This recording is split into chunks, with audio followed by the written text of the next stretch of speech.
Hello, my name is Joshua Pryor, and welcome to the Jonesboro Theater History Museum. The following are a collection of artifacts that have been researched this semester by fellow students, or historians if you will, and myself in the Theater History 2 class taught by my mentor, Professor Marc Williams.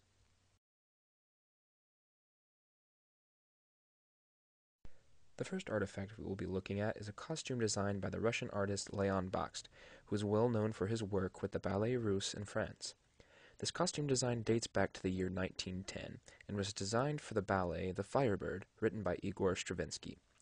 The ballet is based around the Russian folk tale of the Firebird, in which a prince must spare the Firebird's life in order to defeat an evil sorcerer and marry the princess. It sounds like a classic fairy tale to me.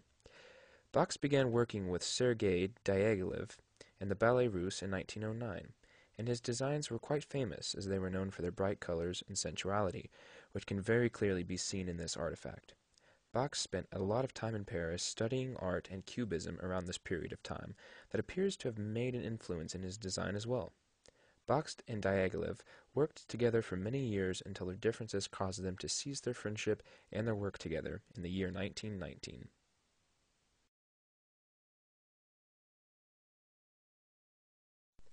This next artifact dates back to the year 1859.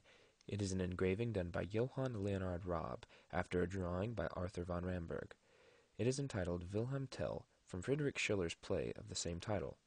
Wilhelm Tell, or William Tell, is a Swiss folk hero who is famously known for shooting an apple off of his son's head with an arrow.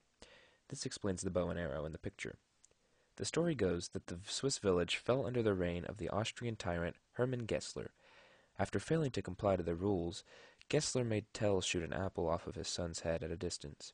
As we all know, William Tell achieved this task. When asked about the arrow he used, Tell replied that if the first arrow had pierced his son, the second would pierce Gessler's heart. Well, this was enough for Wilhelm Tell to be arrested and taken to prison.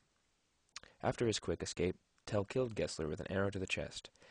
This play and this artifact were created during the 19th century when Romanticism was at its peak.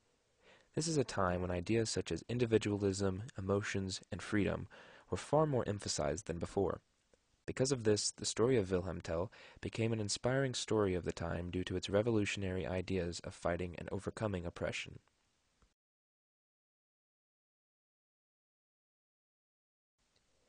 This image is entitled The Scene from the Theatrical Performance on the Occasion of the Nuptials of the Royal Prince of Poland, Prince Elector of Saxony. This image dates back to the early 18th century. It is believed to be an image of the wedding of Friedrich Augustus Jr. and Maria Josepha of Austria.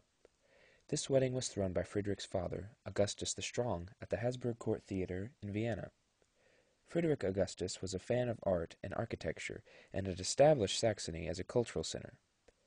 The operas at these celebrations were often filled with allegories and metaphors that would hopefully alter the perception of the public about the prince.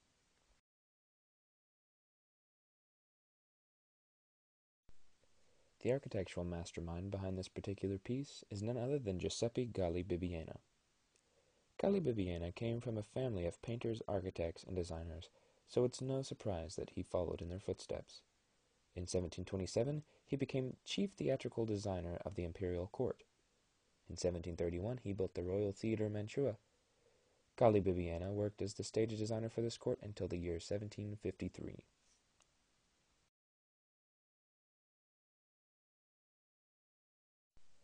This concludes our short tour of the Jonesboro Theater History Museum. I'd like to take this time to thank my fellow classmates and historians, Amy Fawn and Carson Horton, for allowing me to use some of their research and writing for this project.